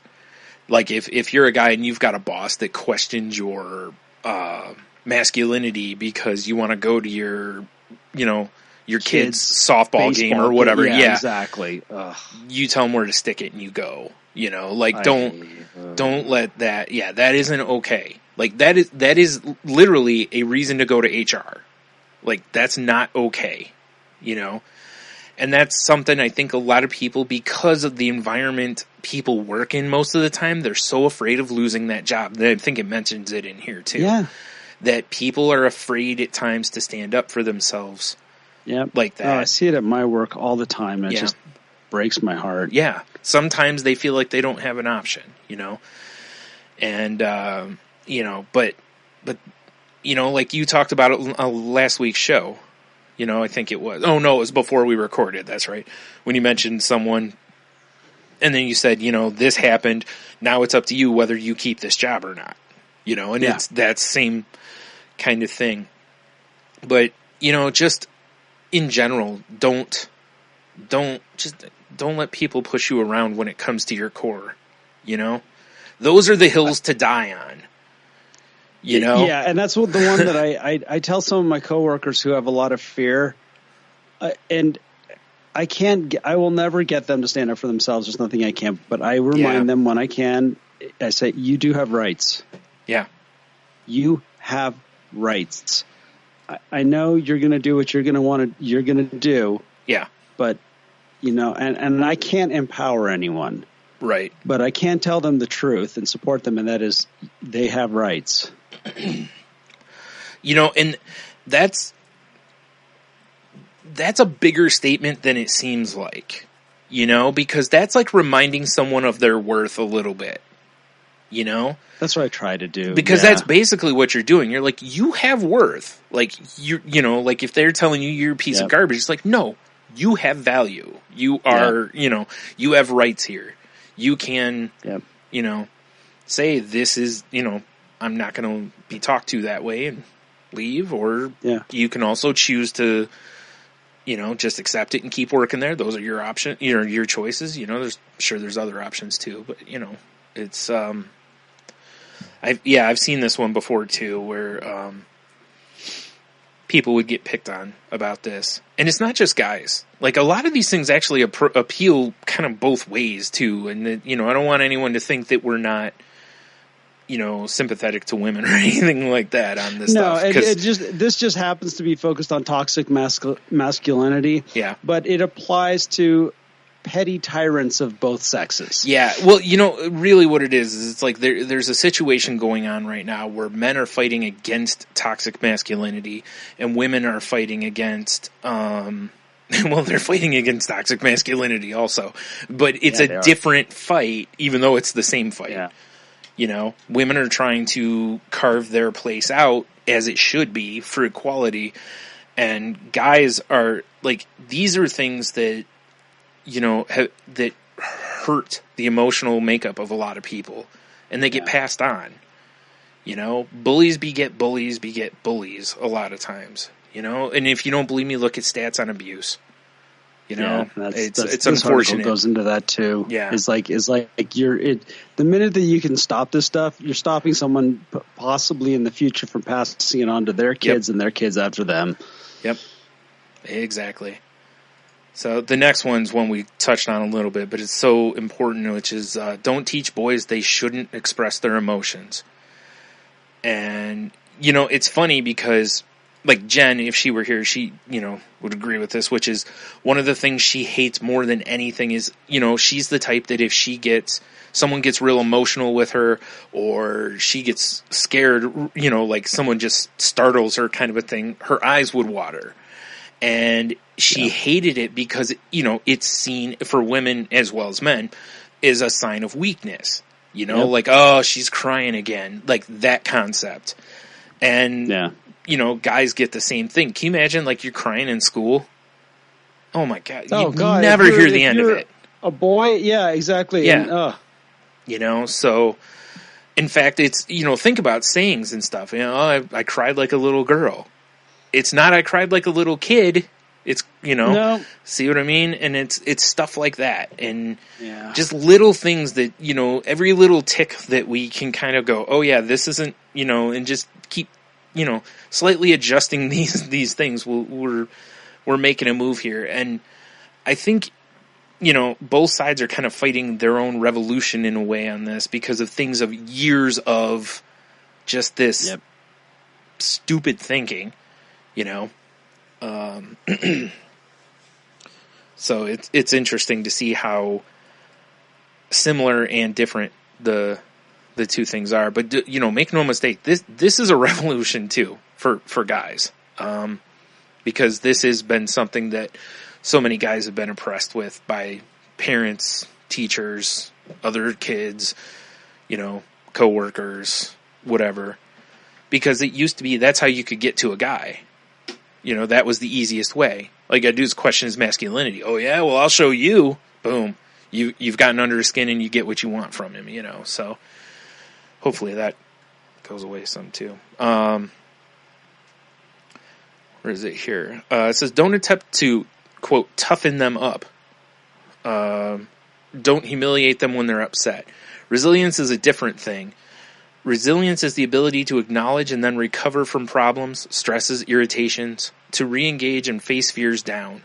Being tough is a straight denial of fears existing at all. Teaching boys resilience is not the same thing as teaching them to follow received ideas on what a boy should be like. All you are doing in teaching them toughness is limiting their view, cornering them into a space in an old shed, and crushing their spirit. In contrast, resilience is about feeling those feelings in a real way, to understand them, harness them, and not deny their experience. Emotional resilience is not emotional denial. The lesson is, it's okay to feel what you feel. It's normal. It is admirable. Now use that feeling and apply it to what you do next, whether you want more of that feeling or less of it.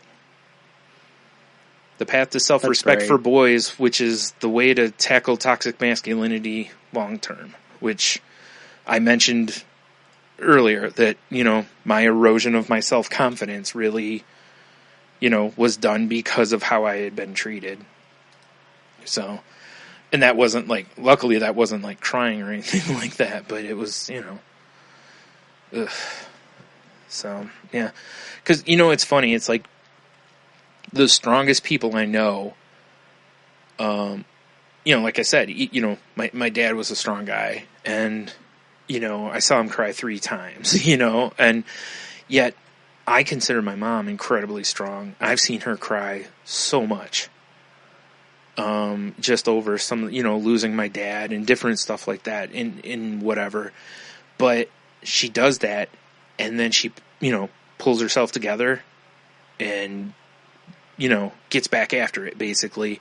But she allows herself to have those feelings. Yeah. You know? And I did that the day my dad died. You know, there was no holding that back. You know, there was no way. I sobbed, and I don't even care who knows it. You know? Yeah. And now, I will say this.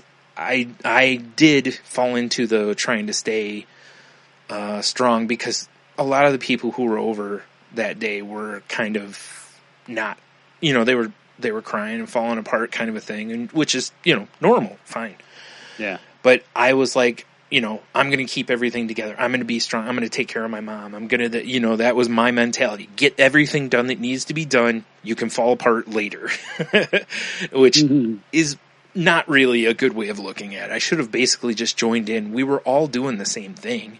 Yeah. You know, but I would go into our basement, into the bathroom there, and I would, you know, for about 5 minutes, cry for a while, you know, dry my eyes, and then go back upstairs and do whatever, you know. So you know, but it's what I felt I had to do at the time. I don't agree with it looking back, but like I said, I should have just been like, whatever, we're all super sad here. So, but like I said, I consider her one of the strongest people I know, and I've seen her cry a bunch.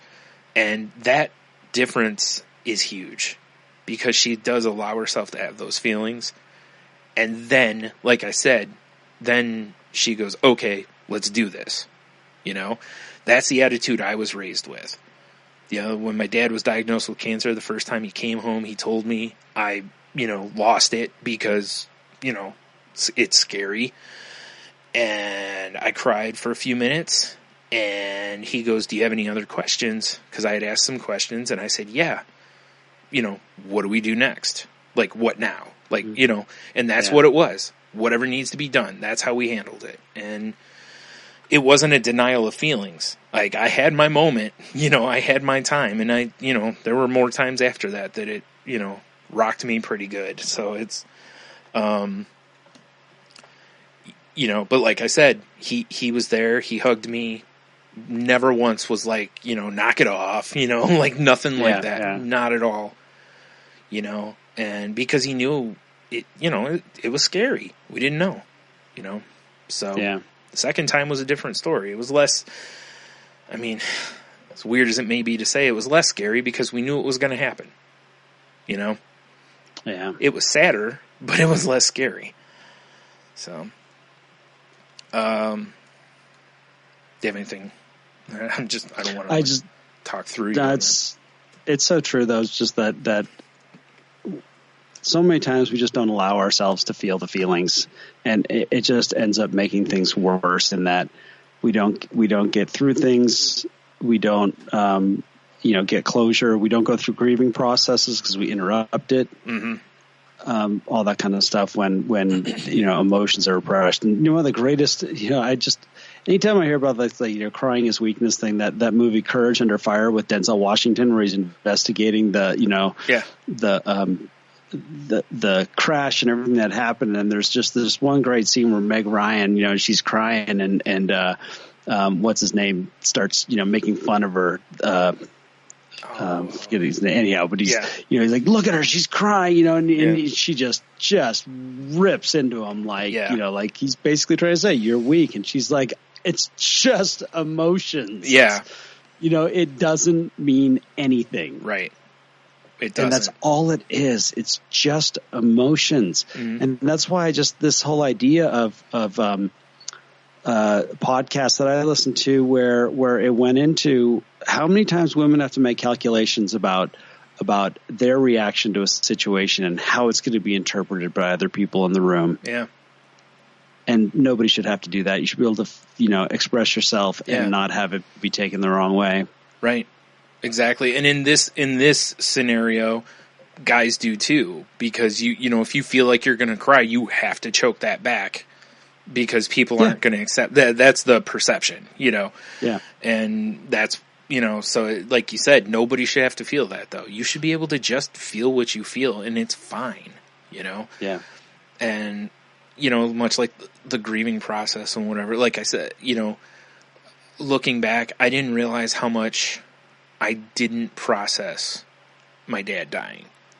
I didn't realize how much I think I just buried it and I really picked up the I'm going to be strong for my mom mentality, even though she didn't ask me to. Yeah, that's interesting. I mean, in fairness, she didn't need me to. She's plenty strong on her own. She actually would have preferred it if I wouldn't have been that way, because then we could, deal with it together. Instead, it was more her being upset, me going there, basically, and so, and again, I wasn't raised with that, but because I got so used to burying everything because of what had happened in, school and everything, I very much became I can figure it out and, I'll deal with this, and that was my mentality the whole time is, like I said, I'll fall apart later. And I did. And then I finally got in therapy and, so yeah, that if nothing else, I mean, you talk about a reason to, to let yourself feel something. It's like, you gotta work through that stuff or you'll never get over it. No, I've gotten now to where the days that used to really bother me, like the day he died, his birthday, Christmas, things that kind of Father's Day, all those things that popped up before don't bother me as much now. And I'm actually at a point where I can look more at good memories than feel hurt. And I think a lot of that's because I was in therapy and I talked a lot of it through, like I said, and I was offered grief counseling after he died. I really wish I would have taken them up on it, so yeah, when people talk about things, what would you tell the younger you? Listen when they offer therapy. Yeah. That's great. So the next one actually kind of goes with what you had said about that movie, actually, which is call out the trolls on Twitter perpetuating toxic thinking. Wit is the enemy of the establishment, and such trolls are part of a corrupt system. In fact, they are conditioned policemen of the normal order of things. And the more their position is under threat, the angrier they get. Guards of the status quo, shivering gerbils at the gates of a straw castle, scared to let the way things are change. Even if they are unethical systems of control, they are old and you are the new. That analogy, I like that. That analogy is weird, though. So good. They're not wrong. A little dramatic. Yeah, exactly. A little dramatic, yeah. A little dramatic. Mm-hmm. But not wrong. But it is. That's the whole thing. It's like there's a time where we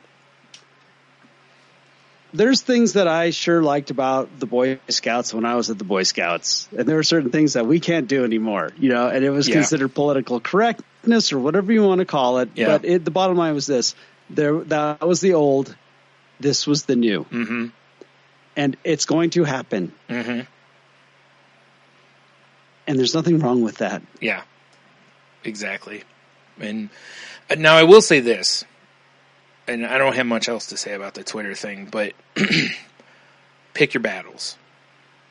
Yeah. Because the trolls on Twitter can be strong in that some of them have large armies of people that will harass you a lot. Yep, that's true. So pick your fights. Yep. Don't do it every time for the littlest thing, but definitely, pick your fights. Because, like I said, I've seen people get harassed into leaving Twitter, and they were on the side of right. So, I mean, we probably all have. Like that John Ronson book, what is it? So You've Been Publicly Shamed, or whatever it was. Where he talks about the counter bullying type of thing too, and that's something else I want to point out. Is don't become a troll to the trolls. Point out what they're doing, tell them that they're wrong, that kind of stuff, but don't go around, don't get a group of you together and go bullying them, because then you're no better. All you've done is flip the coin and you're doing the same thing. It's, the other team is just on offense this time, So be careful with that too. Because again, we've all seen that, I'm sure, go awry,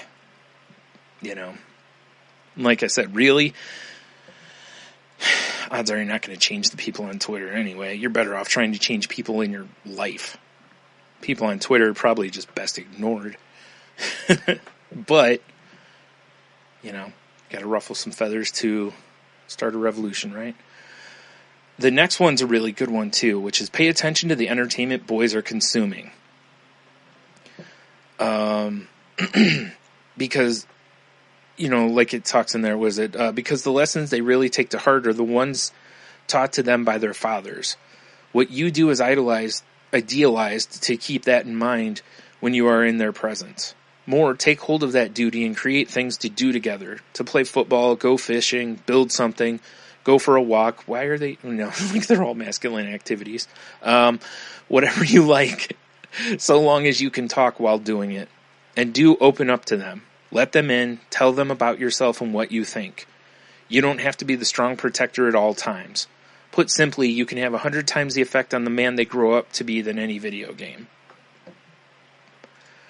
And it is true, though, too, because, if they're watching, shows, it's why I can't stand a lot of sitcoms, because they've gotten to where the guy is just some bumbling oaf, and the woman is, just some raging something rather. And, and it's like, haha, they work together. It's like, no, that's a terrible situation. Yeah. That's a horrible thing for both people. But, just be careful of the movies, the TV shows, the games, whatever, that the kids watch. Make sure that they're not getting taught that they're less than in those environments, boy or girl. Again, this is one that definitely can apply both ways, There's no reason for anyone to feel less than. That's why I love comics the way they are right now, or the trend, I should say. Now people of various backgrounds and colors and sexual preferences and whatnot can find identifiable characters within the medium now. It's, rather than just like, oh, I'm not white and, oh well. So... the next one is don't give up on people, including yourself. From your absent father to your wayward friend to your own self. People can change. Mistakes can be redeemed. Maybe not for the real monsters out there, but for most normal men who've been the drunken jerk in the past. If you have a history, it can be hard to look at yourself and see anything good sometimes. But it's there. If you breathe oxygen onto that ember of good in you, it can catch fire.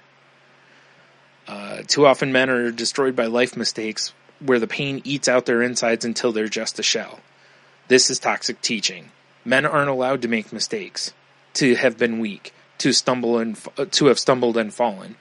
Men are supposed to be winners. If you're not, you're nothing. Well, it isn't true. Life is one grand stumble forward, and it's about how often you can get back to your feet. Nobody benefits if you stay on your knees. I like that stumble forward line. Yeah. It's so true. It is. None of us know what we're doing. So true. Yeah. It really is, too. I mean, that really is a good spot. We really are all just trying to stay on our feet. You know, I mean, really. It's true. Yeah.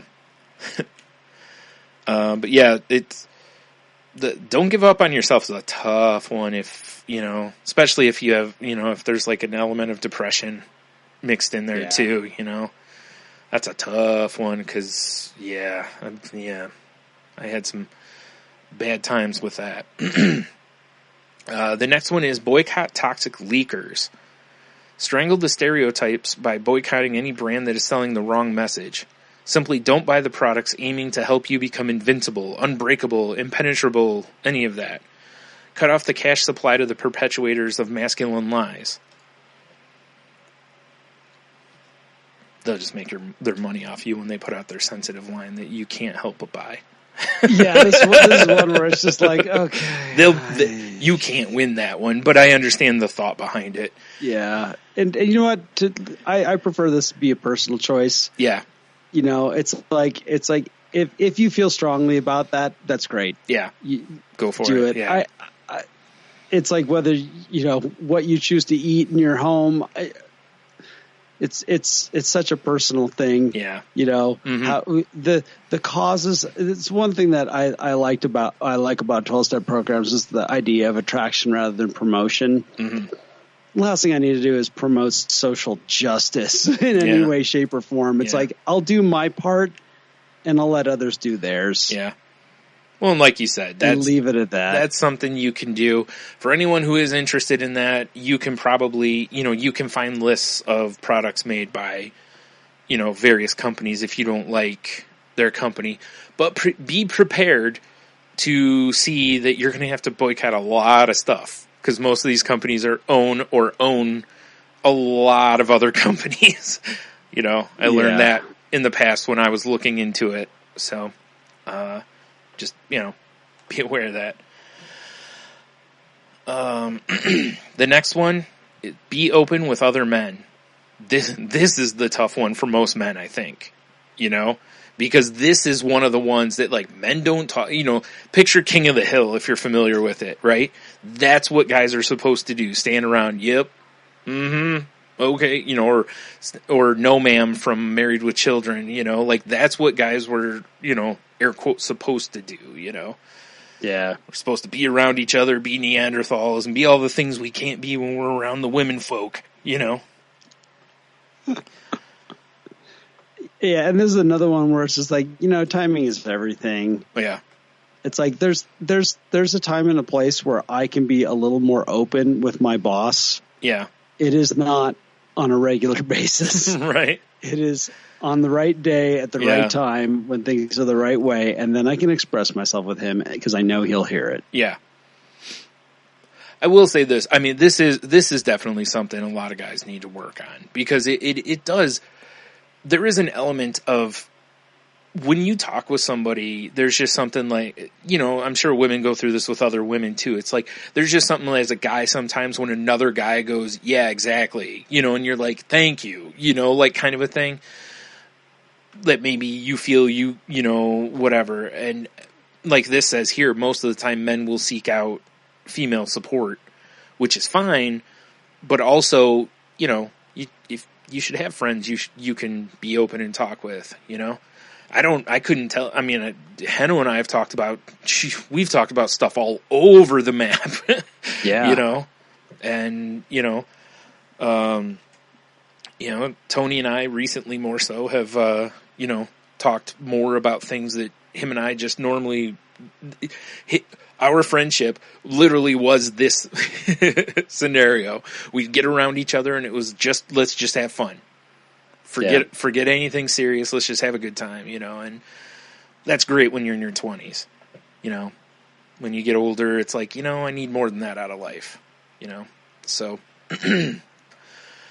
also this can work two ways, like not just you being open, but also you can let your friends know that you are open to listening or whatever, if they need it too. So that's a big step also, and if they make fun of you, point out to them how terrible that is. Oh, yeah. In no uncertain terms. Right. So the next one is do nice gestures every day. Which I think this is just a good one for anybody anyways, right? Yeah. The more you pass on your generosity, actively care for people, and look outside yourself, the more antitoxic gas is released into the air. By showing the way to be a good guy, you are not just exemplifying what can be done, you are spreading the word. If you don't think society works like this, then we're messed up forever. Yeah. It doesn't say messed up.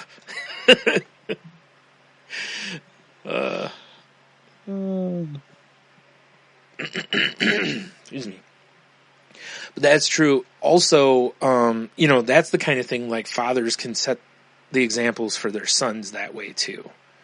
Yeah. Showing your son that you're a compassionate person. I know, again, my parents were that way. My parents did things that were compassionate. My dad would help anybody if he could help them. He was that guy that if you called him in the middle of the night and, hey, I need a ride wherever, kind of a guy, he would do it type of person, But, or if he knew somebody was down on their luck, he'd do what he could, to help. And that instilled in me, I saw him doing that, and I saw my mom doing that. And now, for anyone who knows me, knows that's how I want to be, when I can be, as be, empathetic and, and try to help people out when you can. So, like I said, good example was set, and I never once thought anything else. Like, to act differently seems weird to me. Yeah. Because of how I was raised. So it's, again, understand how lucky I was in ways, The last one here is, realize this is a revolution and go about it with that intention. You're a force for positive change. It's a bloodless revolution, a revolution in the head, but not in the inward-looking way it was in the 60s. Because you want to affect lasting change and not be naked all the time. Question the way we are brought up. Question the systems of power. Question how you are being controlled. Question all thinking about being a man. Seek some answers for yourself and take responsibility. The end to toxic masculinity has to be started by men so it becomes socially unacceptable. Let the change start, or let's start the change now. One thing I liked about the way that that's phrased is it brings it back to us that it's our own individual choice. Yeah. What we want to do with this and how we want to fit in the world. Yeah. And I think that's the most important thing is, go out there and figure it out for yourself. Yeah. No one has to do any of this, and no one can do all of it. Right. See what you can do. Yeah. And what you're comfortable with, and that'll be good enough. Yeah. And we can all contribute differently, you were just saying, kind of, this is part of how Henno and I are contributing, and, talking with others. I know both of us are, big on this. Like, we've had various talks about people, behaving in these ways, and it's frustrating because it's just not how it should be, because again, it's putting someone else in a position of lesser than, and that's no good. So, and, so the overall lesson I want to say here, we talked in the past about choosing your words wisely, right? Or carefully, I should say, not wisely. Choosing your words carefully. And this topic is a really good one because there's certain phrases that need to just go away. You know, boys will be boys needs to go away. It's different if the boys are just playing and there's no harm to anybody. You know, they're sitting there, they're playing with their G.I. Joe or whatever kids play with now, you know, and no harm, no foul to anybody. That's boys being boys. That's okay. That's what it should mean, you know, kind of a thing. But at that time, it's like they're just kids playing. That's what they are. You know, the other stuff makes it sound like it's okay for boys to run around and just act up, do what they want to do. And that's not okay, you know. That's not, for nobody's kids, that's not okay. But yeah. And then the one I've always hated is the man up one. And because, you know, again, that whether it's meant to be or not, basically what you're saying is you're saying, you know, don't show emotion, be strong. That's the intent of that saying. Or maybe not the emotion part, but it's be stronger, you know. But the wording of it, again, puts women in a lesser than position, you know, because you're not being told to human up, you know. So, you know, let's maybe throw that one away too. It's, you know, that's, I saw there's a movement going on now that there's a, like it's pro women and it's called Woman Up. And I'm like, see, no, I don't want that either. Both of them need to go away. Again, we can't have equality. You can't have equality by division. Like, let's remove those things, you know? Like, let's, you know, I mean, I understand the point behind it and I get it, you know, girls need the, you know, their women are encouraging girls to, try to empower them, which is great. Yeah, that's fine. You know, nothing wrong with that. I just wish they had chosen something else. Cause I hate man up so much, you know? It's, you know, it's just meant such negative stuff to me in my life and other guys that I know, that to even use it as, you know, something, it'd just be like, no, just, you don't want this. Like, trust me. You know, we've had this a long time. You don't want this. This is no good. So, but, you know, having said that, you know, girls, go be whatever you want to be. Don't let any man stop you. And you don't need anybody. No man, no woman. You are strong. Yeah, yesterday I had a really weird experience with my longtime buddy in Michigan, and he literally had a little rage fest by himself. I was not engaging. Right. I like there was just basically choices of words being used that had nothing to do with being kind at all. There's nothing kind in what was being said. Oh, okay. And there was a lot of judgment of me that I literally was not engaging. I purposely was like, okay, I'm not engaging. And so the rant went on, and it's like, yes, I can be self-centered. Yes, I have an ego. Yes, sometimes I think I'm a little more important than I really am. However, I'm not, you know, I can be a know-it-all. Mm-hmm. But when I'm saying nothing, I don't deserve those words. When I'm literally not responding and I'm being called that is not coming from a place of kindness. There's nothing. And I literally was like, I am now blocking your phone number. Yeah. I'm done. Which is a shame. But I don't, and you know, but I sat there and I was like, it comes down to what we're talking about here is empowering ourselves. Yeah. At that moment, I went, there's nothing to have a conversation about. I look at my friend, like you brought up several times tonight about you and I talking about a lot of personal things. Mm-hmm. If at any point there, you know, it's like, I need to talk. Will you? Yes. Can you talk? Yes. Yep. You know, I have a whole bunch of friends like that. You don't start texting me mean things. No. That's generally not a good way to get a conversation going with somebody. Yeah, because I'm not answering the phone while I'm at work. Yeah.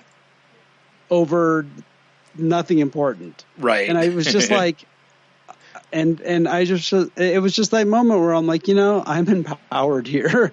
Yep. I also have, I know my own value, and I know the value of the people that are really close to me and how they treat me and how I want to treat them. And this is not it. Right. So goodbye. Exactly. And done. Yeah.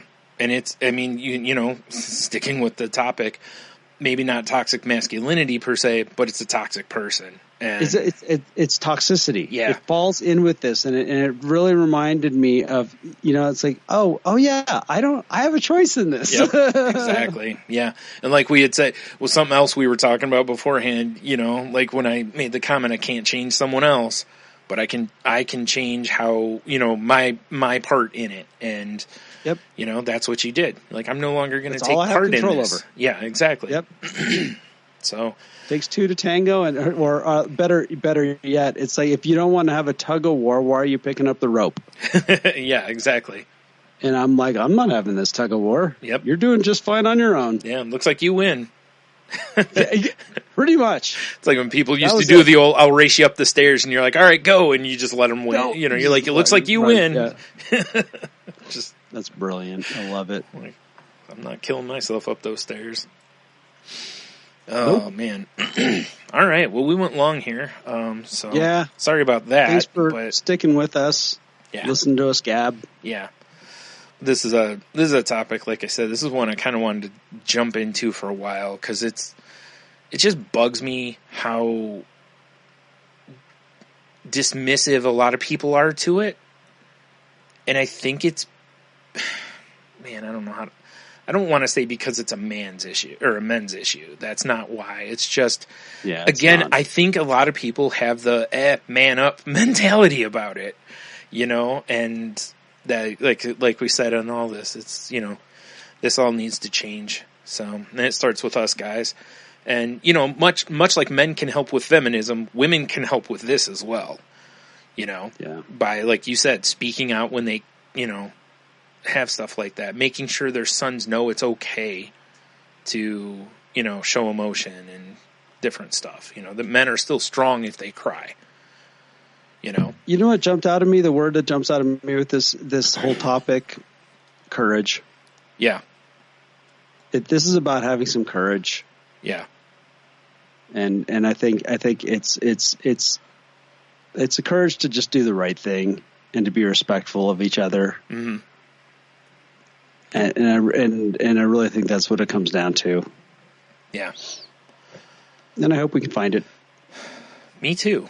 I mean, because, I like the way the other stuff's going. I don't think that, guys should be the only ones to work. There's no reason for that, and the women should stay at home. The gender roles thing, just all that needs to just go.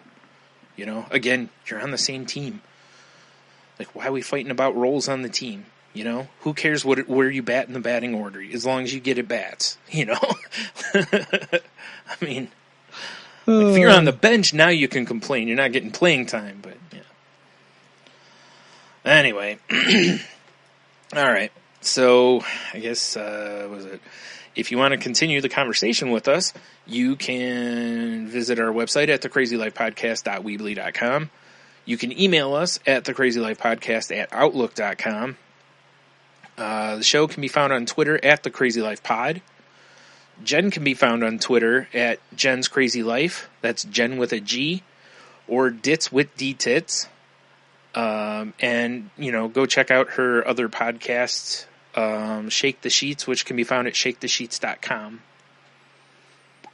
How about you, Henno? You can find me on Twitter at Ida Henno. Find me on Facebook, Henno Heiter, and you can find me podcasting about Gotham television show and its last half season on the Gotham Lights podcast. Mm-hmm. Yeah, you can. You can find my other podcast at salty_language on Twitter or at saltylanguage.com. That show is not safe for work. You can find me on Twitter at Stunami. You can find our Facebook group at facebook.com/group/crazylifepodcast. We are a part of the Tangent Bound Network, so that can be found over at tangentboundnetwork.com. So please go give that site a look-see and see if there's some other podcasts you may be interested in. There's a whole bunch over there. And if you'd like to help the podcast out, we'd appreciate it if you would rate, review, and subscribe if you haven't already. Or, please share our show links, so other people may listen to us, especially if you have like friends or anybody you think could get something out of the episodes. I'm surprised. I actually think I made it through that one pretty decent. Yeah, it's pretty solid. It's way better than any of the salty language ones. No. So, and, we mentioned in here about, reaching out, like, guys reaching out to other guys, but just in general, just reach out to somebody. And as we said in the article thing there too, it's, reach out to somebody, but, make sure, reach out to people that are having a rough go, but also check on your friends that, tell you that I'm fine. Because again, I'm fine is honestly, in a lot of ways, it's the first red flag of depression. If you don't notice anything else, someone who just keeps saying I'm fine, but you can see they're not quite fine,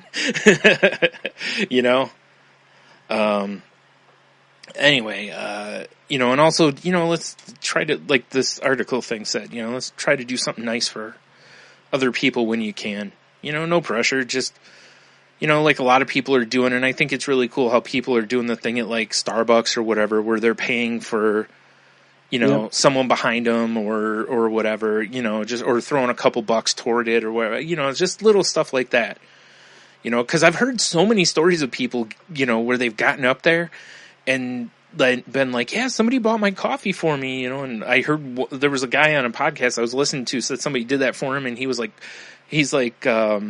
cool, I put more gas in my car. It's awesome. Yeah. And it's like, well, maybe skip the coffee anyway, but just little stuff like that. It doesn't even have to be anything big and crazy, just whatever. So, Whew. Is there anything else? I think that's it, right? That's about it, yeah. All right. You want to take us out of here? Yeah. Have some courage. Go out there.